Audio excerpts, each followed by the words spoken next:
Hello student, नमस्कार। आज अपन हस्तकला का सेकंड पार्ट जो है वो अपन पढ़ रहे हैं।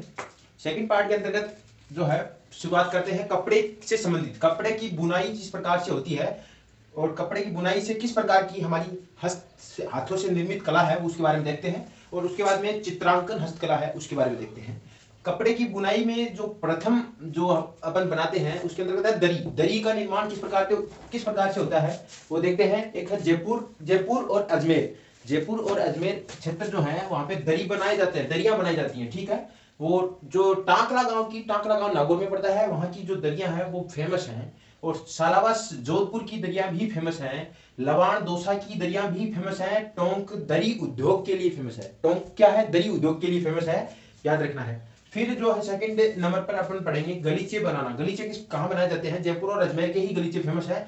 जयपुर और बीकानेर जेल के जो गलीचे हैं वो बहुत ज्यादा फेमस है। बीकानेर जेल में और जयपुर जेल में जो गलीचे बनाए जाते हैं कैदियों द्वारा, वो गलीचे भी बहुत ज्यादा फेमस है, याद रखना है। नमदे, नमदों का निर्माण टोंक में किया जाता है तो फेमस है नमदे। नमदे का नाम आते ही याद रखना है टोंक। नमदे टोंक की फेमस है। पाव रजाई जयपुर की फेमस है। खेसले लेट्टा जालोर की फेमस है। मेड़ता नागौर की फेमस है। लेट्टा जालोर की फेमस है, मेड़ता नागौर की फेमस है। लोई जो है, लोई ऊनी कंबल होती है, उसका उसका जो क्षेत्र है वो है नापासर बीकानेर। नापासर बीकानेर में जो है हमारी लोई जो है वो बनाई जाती है। मलमल मथानिया जोधपुर का फेमस है, मलमल मथानिया, ठीक है। पेचवर्क जो है हमारे क्षेत्र शेखावाटी क्षेत्र में बनाया जाता है। पेचवर्क मतलब बहुत से प्रकार के कपड़े एक साथ जोड़ दिए जाते हैं, उस वो होते हैं पेचवर्क। तो वो हमारे शेखावाटी क्षेत्र का फेमस है। मिरर वर्क जो है वो जैसलमेर का फेमस है। मिरर वर्क में क्या होता है कि कपड़े के ऊपर जो छोटे छोटे शीशे लगाए जाते हैं, शीशे ढक दिए जाते हैं, वो होते हैं मिरर वर्क। मिरर वर्क कहाँ का फेमस है? जैसलमेर का फेमस है, याद रखना है, ठीक है। उसके बाद में दो तीन बातें हैं साड़ियों के बारे में। साड़ियों के प्रकार जो है वो 3 प्रकार की साड़ियां फेमस है हमारे यहाँ। कोटा डोरिया फेमस है साड़ी, वो है केथुन कोटा की फेमस है। कोटा डोरिया केथुन कोटा की फेमस है। मसूरिया साड़ी जो है वो 2 जगह की फेमस है, एक मांगरोल बारा की फेमस है और एक है केथुन कोटा की फेमस है, याद रखना है। फिर टसर, टसर जो एक प्रकार की रेशम की साड़ी है, वो कोटा बांसवाड़ा और उदयपुर की फेमस है। कोटा बांसवाड़ा और उदयपुर की फेमस है। ये 3 साड़ियों के प्रकार याद रखने हैं। ये सीधा क्वेश्चन पूछा जाता है कि कोटा डोरिया फेमस है केथुन कोटा का, और मसूरिया फेमस है, मसूरिया साड़ी मांगरोल बारा की है, केथुन कोटा की है, याद रखना है। टसर कहाँ का फेमस है? टसर साड़ी कहाँ की फेमस है? वो है कोटा बांसवाड़ा और उदयपुर की फेमस है, याद रखना है। चित्रांकन हस्तकला। चित्रांकन हस्तकला के अंतर्गत अपन पढ़ते हैं कि चित्रों के माध्यम से हमारे यहाँ राजस्थान में हस्तकला फेमस हुई। उसके अंतर्गत किस प्रकार से चित्र बनाए गए वो देखते हैं। तो उसके अंतर्गत पहला जो पार्ट है वो है फड़ चित्रांकन। फड़ चित्रांकन इसके अंतर्गत शाहपुरा भीलवाड़ा क्षेत्र का जो जोशी परिवार है, शाहपुरा का भीलवाड़ा का जोशी परिवार जो है वो इस फड़ चित्रांकन के लिए बहुत ज्यादा फेमस है, याद रखने की बात है। इस फड़ के चित्रकार जो है वो चितेरा या चितेरी कहलाते हैं। महिला होती है तो चितेरी, पुरुष होता है तो चितेरा। प्रमुख चितेरा जो है फड़ चित्रकला में और श्रीलाजी जोशी को माना गया है, और 2006 में पद्मश्री से सम्मानित किया गया था इसको। भारत की फर्स्ट महिला चितेरी जो है वो पार्वती जोशी है। विश्व प्रसिद्ध चितेरी जो है वो गोथली देवी है। और फड़ वाचन जो है वो भोपे द्वारा रात्रि के समय किया जाता है। और फड़ यदि जीर्ण शीर्ण यानी कि खराब हो जाए, फाट जाए, टूट जाए, तो वो जो है पुष्कर तालाब में प्रवाहित किया जाता है, उसी को कहते हैं फड़ ठंडी करना, ठीक है। सीधे सीधे क्वेश्चन आते हैं फड़ चित्रांकन से।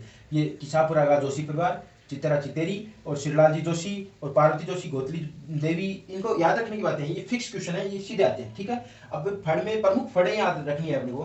प्रमुख फड़ में बाबूजी की फड़। बाबूजी की फड़ राजस्थान में सबसे लोकप्रिय फड़ है। बाबूजी की फड़ राजस्थान की सबसे लोकप्रिय फड़ है। ये आयड़, भील और नायक जाति के भोपे द्वारा इनका वाचन किया जाता है, और इसका जो चितेरा है वो है श्रीलाल जोशी।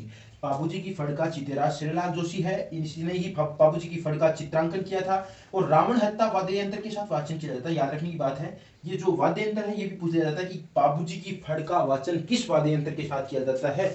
तो रावण हत्ता वाद्य यंत्र के साथ किया जाता है, आयड़, भील या नायक जाति के भोपे द्वारा किया जाता है, याद रखने की बात है, ठीक है। सेकंड नंबर है देवनारायण जी की फड़। देवनारायण जी की फड़ राजस्थान की सबसे बड़ी फड़ है।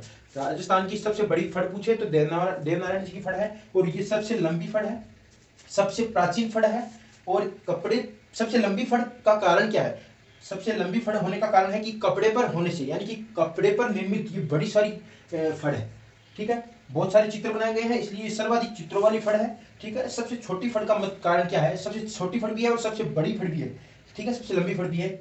इन दोनों का कारण देख लिया आपने, सबसे लंबी का है कपड़े पर होना, और सबसे छोटी का कारण है कि डाक टिकट पर ये बनाई गई, इसलिए सबसे छोटी फड़ है। ठीक है, राजस्थान की एकमात्र फड़ जिस पर डाक टिकट जारी किया गया है, 5 रुपए का डाक टिकट जारी किया गया है 2 सितंबर 1992 को इस पे डाक टिकट जारी किया गया है। याद रखिए, बहुत बहुत ज्यादा इंपॉर्टेंट बात है ये। और जंतर वाद्य यंत्र के साथ में बगड़ावत गुर्जर जाति के जो अविवाहित भोपे हैं उनके द्वारा इनका वाचन किया जाता है, देवनारायण जी की फड़ का। ओके, याद रखने की बहुत ही ज्यादा इंपॉर्टेंट है ये देवनारायण जी की फड़, याद रखना है। ठीक है, थर्ड नंबर पे आती है रामदेव जी की फड़। रामदेव जी की फड़ जो है वो कामर जाति के भोपे द्वारा रावण हत्या वाद्य यंत्र के साथ इनका वाचन किया जाता है, और इसका जो सर्वप्रथम चितेरा जो है वो चौथमल चितेरा इसका सर्वप्रथम चितेरा है। फिर है 4 नंबर पर रामदला कृष्णदला की फड़, ये हाड़ौती क्षेत्र में फेमस है। हाड़ौती क्षेत्र में रामदला कृष्णदला की फड़ जो है ये हाड़ौती क्षेत्र में प्रचलित है। भाट जाति के भोपे द्वारा बिना किसी वाद्य यंत्र के पूछे, यानी कि ऐसी फड़ राजस्थान की जिसका वाचन बिना किसी वाद्य यंत्र के किया जाता है, वह रामदला कृष्णदला की फड़ भाट जाति के भोपों द्वारा। और इसका जो सर्वप्रथम चितेरा है वो है धूल जी, जो कि शाहपुरा का ही है। ठीक है ना, धूल जी चितेरा जो है इसका सर्वप्रथम चितेरा था। फिर है भैंसासुर की फड़। भैंसासुर की फड़ एकमात्र राजस्थान की ऐसी फड़ है जो इसका वाचन नहीं किया जाता और जिसकी पूजा की जाती है, याद रखने की बात है। और फिर है याद रखना कि जो ये अपने 4 नंबर पर पढ़ी थी, ये 6 नंबर वाली और 4 नंबर वाली एक जैसी लगती है। याद रखना है कि 4 नंबर वाले में ये बातें हैं कि ये बिना किसी वाद्य यंत्र के हाड़ौती क्षेत्र में भाट जाति के द्वारा वाचन किया जाता है। ठीक है, और कृष्ण लीला की फड़ जो है ये राजस्थान की एकमात्र ब्लैक एंड व्हाइट, इसकी विशेषता है राजस्थान की एकमात्र ब्लैक एंड व्हाइट जो फड़ है वो है कृष्ण लीला की फड़, याद रखना है। चितेरा इसका जो है कल्याणमल जोशी है, ये लेटेस्ट व्यक्ति है जो लगभग अभी कोरोना की फड़ बनाई है, इसने कोरोना की फड़ बनाई है, कृष्ण लीला की फड़ बनाई है। तो कोरोना की फड़ जो है सबसे नवीनतम फड़ है, और इसका चितेरा भी कौन है, कल्याणमल जोशी है। ठीक है, फिर है अमिताभ बच्चन की फड़। अमिताभ बच्चन की फड़ जो है अमेरिका में रामलाल भोपा व प्रतासी भोपी द्वारा वाचन किया गया था। ठीक है, अमेरिका में रामलाल भोपा और प्रतासी भोपी द्वारा जो है अमिताभ बच्चन की फड़ का वाचन किया गया था। ये अपन ने देख लिया फड़ चित्रांकन। ठीक है, इसके बाद में जो है पिछवाई कला। पिछवाई कला हमने क्या किया था, 1 नंबर इसको दिया था फड़ चित्रांकन को, तो इसको दे दो आप 2 नंबर। फिर इसको दे दो मिनिएचर को 3 नंबर। ठीक है, और इसको दे दो आप पुस्तक कला को 4 नंबर। ठीक है, और ये जो है ये भी हाँ चित्रण ही है इसमें भी, तो इसको दे दो आप 5 नंबर। ठीक है, ये याद रखना है। चित्रांकन हस्तकला के अंतर्गत ये है ये, और चित्रांकन अपने पढ़ लिया। और इसके बाद में अपन देखते हैं पिछवाई कला। पिछवाई कला नाथ द्वारा राजसमंद की फेमस है। ये कृष्ण की प्रतिमा के पीछे कपड़े के पर्दे पर कृष्ण लीला का चित्रण जिसमें किया गया है वह पिछवाई कला। फेमस चित्रकार है इसके नरोत्तम लाल शर्मा, याद रखना है। नरोत्तम लाल शर्मा जो है इसके फेमस चित्रकार हैं पिछवाई कला की। ठीक है, फिर है मिनिएचर पेंटिंग या सूक्ष्म चित्रांकन, यानी कि छोटे छोटे या तो चावल के दाने, राई के दाने, इस प्रकार के जो दाने हैं, छोटी छोटी जो चीजें हैं उन पर जो सूक्ष्म चित्रांकन किए जाते हैं वो है मिनिएचर पेंटिंग्स। ठीक है, ये किशनगढ़, अजमेर और जयपुर की फेमस है। प्रमुख कलाकार है इकबाल सक्का। प्रमुख कलाकार इसका पहला है इकबाल सक्का जो कि उदयपुर का है, और एक है किशन शर्मा जिसने राई के दाने पर मीरा का चित्रण किया था। राई का दाना बहुत ही छोटा होता है, उस पर मीरा का चित्रण कर दे तो ये बहुत बड़ी बात है। ये हस्तकला की चित्रांकन हस्तकला में बहुत ही फेमस बात है, याद रखना है किशन शर्मा की। ठीक है, ये रायता गांव जो कि बेगू चित्तौड़गढ़ में है पड़ता है, वहां की है किशन शर्मा। राय के दाने पर मीरा का चित्रण किया था। फिर है थर्ड नंबर बात, बहुत ही ज्यादा इंपॉर्टेंट है थर्ड भी, कि तिलक गीताई एक ऐसे व्यक्ति हैं जिसने जो कि किशनगढ़ अजमेर के हैं, इसने भी चावल के दाने पर गीता का चित्रण किया। अर्थात गीता का चित्रण का मतलब अपन ये सोचते हैं कि यार चावल के दाने पर गीता का, इतनी बड़ी गीता का चित्रण कैसे किया जा सकता है। नहीं, गीता का चित्रण नहीं है। गीता में जो एक दो मूल चित्र है वो मूल चित्रों का ही चित्रण किया गया इसमें। ठीक है, चावल के दाने पर, तो पूरी गीता का चित्रण नहीं किया गया इसमें, याद रखना है। तो थोड़ा सा ही मूल चित्रों का चित्रण कर दिया, तो ये चावल के दाने पर गीता का चित्रण जो है तिलक गीताई के द्वारा किया गया है। 2016 में पद्मश्री से सम्मानित किया गया था इनको। ठीक है, फिर है उस्ता कला, मुनवती कला। उस्ता कला को ही मुनवती कला के नाम से जाना जाता है। उस्ता परिवार बीकानेर की फेमस है। ये प्रशिक्षण हेतु camel hide training centre Bikaner इसके लिए बनाया गया है, उस्ता कला के लिए।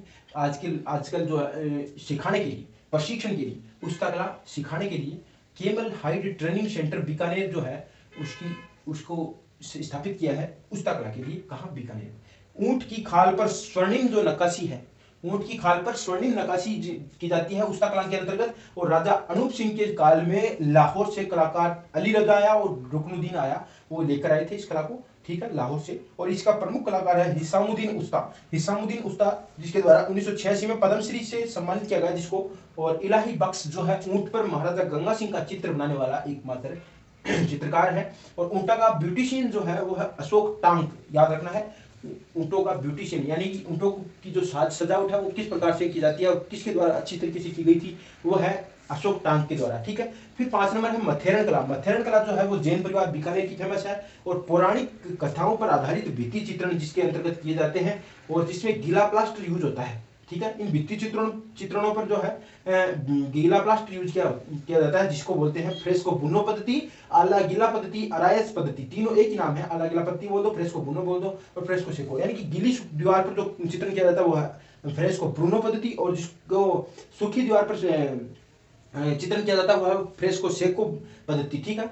और इसको आला गीला पद्धति और अरायस पद्धति के नाम से भी जाना जाता है। हमारे जो शेखावाटी क्षेत्र में जो है इसको आला गीला पद्धति को पणा के नाम से जाना जाता है। पणा जो है हमारे शेखावाटी क्षेत्र में बोला जाता है कि पणो कर दो भाई, पणो कर दो। ठीक है। तो ये एक तरीके से अपने हस्तकला का सेकंड पार्ट पढ़ा है। इसके बाद में हस्तकला के और भी पार्ट आएंगे, याद रखना है। हम पूरी हस्तकला रिवीजन के माध्यम से और इसको खत्म कर देंगे। एक एक लगभग 3-4 क्लास होंगी, याद रखना है। ठीक है, धन्यवाद।